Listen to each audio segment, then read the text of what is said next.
اذا الجبال سیرت، ترجمہ کیا ہے اس کا؟ جب سورج کو لپیٹ دیا جائے گا اور جب تارے جھڑ پڑیں گے اور جب پہاڑ چلائے جائیں گے۔ ان آیات کو سن کر وہ شخص رونے لگا، جو شراب پی رہا تھا وہ فوراً کپ کپی طاری ہو گئی، رونے لگا۔ حضرت نے جب یہ آیت تلاوت کی وَإِذَا الصُّحُفُ نُشِرَتْ، اور جب نامہ اعمال کھولے جائیں گے تو وہ کہنے لگا اے کنیز، میں تجھے اللہ پاک کی رضا کے لیے آزاد کرتا ہوں، اس شراب کو بہا دو۔ پھر اس نے مجھے قریب بلایا اور کہنے لگا میرے بھائی تم کیا کہتے ہو، کیا اللہ پاک میری توبہ قبول فرمائے گا؟ اللہ اکبر، اللہ والے تھے، کیا جواب بھی قرآن سے ہی دیا اور قرآن کی وہ آیت تلاوت کی ان اللہ یحب التوابین ویحب المتطہرین۔ سبحان اللہ۔ ترجمہ کنز العرفان، بے شک اللہ بہت توبہ کرنے والوں سے محبت فرماتا ہے اور خوب صاف ستھرے رہنے والوں کو پسند فرماتا ہے۔ بس اس شراب پینے والے گانے باجے میں منہمک شخص نے جب یہ سنا کہ رب توبہ کرنے والوں کو قبول فرماتا ہے، محبت فرماتا ہے، چلتی کشتی میں اس بندے نے اللہ سے توبہ کر لی۔ تو اے میرے پیارے اسلامی بھائیوں، قرآن اس طرح دلوں پر اثر ڈالتا ہے۔ یاد رہے قرآن کا ایک نام حکمت بھی ہے، یعنی یہ وہ کتاب ہے جس کو پڑھنے سے حکمت و دانائی ملتی ہے۔ قرآن کریم کا ایک نام صراط مستقیم ہے، یعنی وہ کتاب ہے جو بھولے بھٹکوں کو سیدھے رستے کا مسافر بناتی ہے۔ قرآن کریم کا ایک نام نور ہے، یعنی وہ عظیم کتاب ہے جو نور بانٹتی اور دلوں کو روشن کرتی ہے۔ ایک صحابی رسول ہیں حضرت ثابت بن قیس رضی اللہ تعالیٰ عنہ، ان کا گھر جو ہے وہ رات بھر چمکتا رہتا تھا، روشن رہتا تھا۔ آج کل تو ہمارے گھروں میں لائٹیں ہوتی ہیں، اس زمانے میں تو لائٹیں نہیں ہوتی تھی، لوگ رات کو چراغ بند کر دیتے تھے کیونکہ رات کو لائٹ کی ضرورت نہیں ہوتی تھی۔ تو لوگ حیران ہوتے تھے کہ حضرت ثابت بن قیس کا گھر کیوں چمکتا ہے۔ سرکار دو عالم علیہ السلام کی بارگاہ میں گئے تو حضور رات بھر ثابت بن قیس کا گھر جگمگاتا ہے۔ اچھا صحابہ بھی کمال کے تھے نا، whenever they want to ask something, any unusual thing، وہ کہیں اور نہیں جاتے تھے، وہ جناب رسول اللہ صلی اللہ علیہ وسلم کی بارگاہ میں جاتے تھے۔ ان کو پتا تھا یہاں سے بڑا پیارا جواب مل جائے گا۔ سرکار دو عالم علیہ السلام نے فرمایا یقیناً ثابت بن قیس رات کو سورہ بقرہ کی تلاوت کرتے ہوں۔ صحابہ گئے، جا کر پوچھا، ثابت بن قیس نے کہا کہ ہاں میں واقعی گھر میں رات کو سورہ بقرہ کی تلاوت کرتا ہوں۔ تو یہ ہے قرآن، یہ ہے قرآن کا نور۔ سبحان اللہ۔ چھوڑو یہ ظلمتوں کے شکوے کرو نہ ہر دم، چھوڑو یہ ظلمتوں کے شکوے کرو نہ ہر دم، ہے روشنی کی خواہش قرآن پڑھ کے دیکھو۔ تو قرآن پاک کی کیا بات ہے۔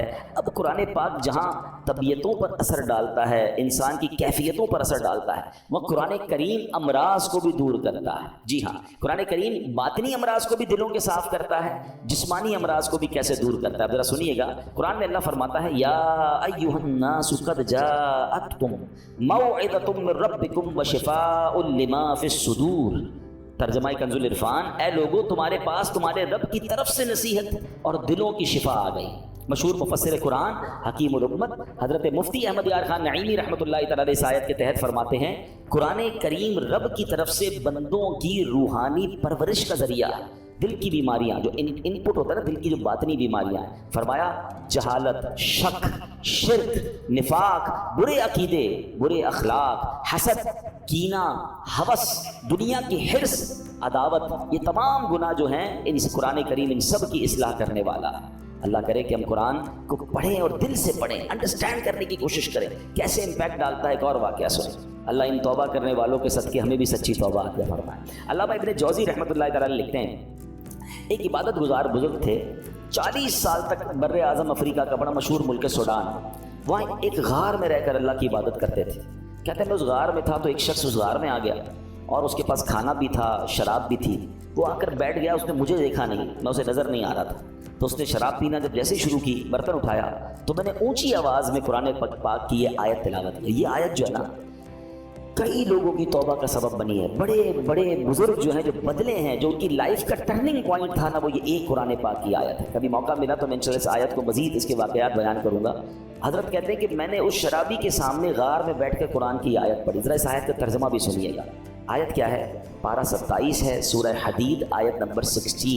اللہ فرماتا ہے الم یأن للذین آمنوا ان تخشع قلوبہم لذکر اللہ۔